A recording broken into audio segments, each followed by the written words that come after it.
ओम श्री गणेशाय नमः। हरे कृष्णा दोस्तों, आप सभी का हमारे चैनल पर हार्दिक स्वागत है। आज रसपान करेंगे माघ मास महात्म्य के अध्याय 17 का। दोस्तों, कल्पना कीजिए, एक ऐसा भयानक राक्षस जिसकी परछाई से भी वन कांप उठता था, जिसकी गर्जना से पक्षी आकाश छोड़ देते थे और जिसके भय से कोई यात्री उस मार्ग पर कदम रखने का साहस नहीं करता था। और उसी राक्षस का हृदय केवल माघ मास की एक जलबूंद से बदल जाए, क्या ये असंभव नहीं लगता? लेकिन हे भक्तों, यही है माघ मास का महात्म्य, यही है त्रिवेणी संगम का चमत्कार। और आज माघ महात्म्य के 17वें अध्याय में हम इसी दिव्य रहस्य को सुनने जा रहे हैं। अप्सरा कांचन मालिनी उस राक्षस से करुण स्वर में कहने लगी, हे निशाचर, जिस ब्राह्मण की कृपा से मेरा उद्धार हुआ, उसने मुझसे कहा था कि जैसे इंद्र अपने पापों से मुक्त होकर पुनः अमरावती को प्राप्त हुए, वैसे ही जो भी प्राणी देवताओं द्वारा सेवित प्रयागराज की त्रिवेणी में माघ मास का स्नान करता है, वह निष्पाप होकर स्वर्ग को प्राप्त करता है।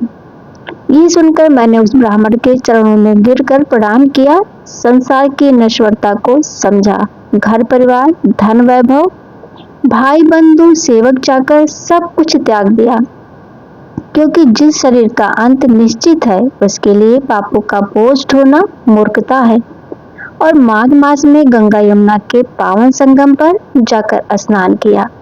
हे राक्षस, केवल 3 दिनों के स्नान से मेरे असंख्य पाप नष्ट हो गए और 27 दिनों के पुण्य से मैं दैवत्व को प्राप्त हुई। पार्वती माता की सखी बनकर सुखपूर्वक रहने लगी।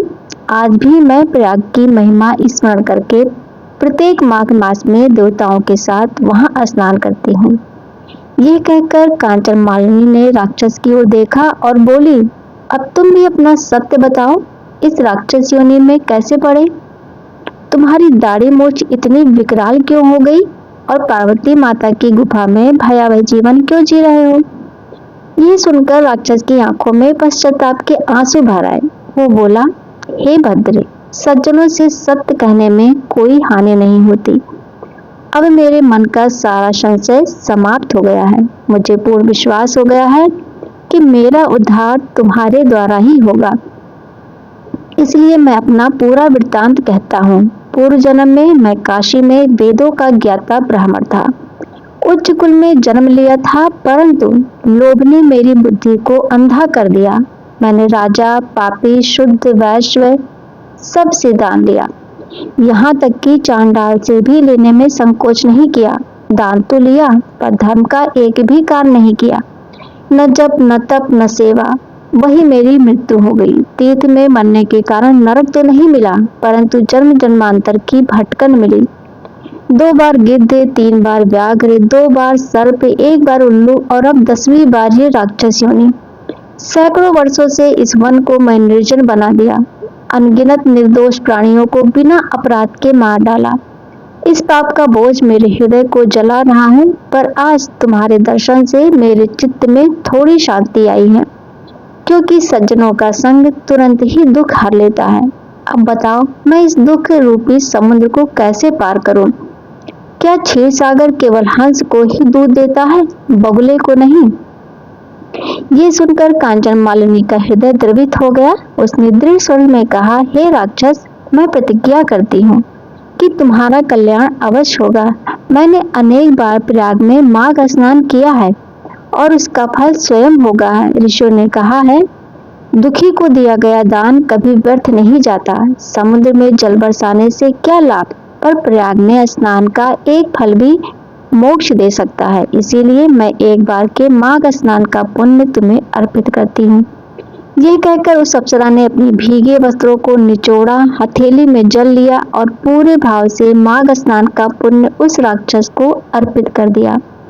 उसी क्षण वो अद्भुत दृश्य घटित हुआ। राक्षसी शरीर छूट गया, पापों का बोझ गिर गया और वह तेजस्वी सूर्य के समान दिव्य देवता बन गया। आकाश में दिव्य विमान प्रकट हुआ। उसकी कांति से चारों दिशाएं प्रकाशित हो उठी। हाथ जोड़कर वो बोला, हे देवी, ईश्वर ही जानता है कि आपने मुझ पर कितना उपकार किया है। कृपा करके मुझे ऐसा उपदेश दीजिए जिससे मैं फिर कभी पाप के मार्ग पर न जाऊं। तब कांचन मालिनी ने कहा, सदैव धर्म की सेवा करना, काम रूपी शत्रु को जीतना, दूसरों के दोषों का वर्णन न करना, शिव और वासुदेव का भजन करना, इस देह और संसार की माता ममता छोड़ना, सत्य बोलना, वैराग्य धारण करना और योग मार्ग पर चलना, यही धर्म के लक्षण हैं। ये सुनकर वह देवता कृतज्ञ भाव से नतमस्तक हुआ और स्वर्ग को प्रस्थान कर गया। तत्पश्चात देवकन्याओं ने पुष्प वर्षा की और बोली, हे भद्रे, आज तुमने एक भयानक राक्षस का उद्धार कर दिया। अब इस वन से भय समाप्त हो गया। इस प्रकार कांचन मालिनी उस राक्षस का उद्धार करके प्रेम पूर्वक देवकन्याओं के साथ क्रीड़ा करती हुई शिवलोक को चली गई। तो हे भक्तों, ये कथा हमें सिखाती है कि कोई भी आत्मा इतनी पतित नहीं होती कि ईश्वर की कृपा से वंचित रह जाए। यदि श्रद्धा सच्ची हो, भाव निर्मल हो और माघ मास का संगम मिल जाए तो एक जल बूंद भी जीवन बदल सकती है। एक पुण्य भी जन्म जन्मांतर के पाप धो सकता है। तो दोस्तों, यदि कथा आपके हृदय को छू गई हो तो कमेंट में जय त्रिवेणी माता अवश्य लिखें।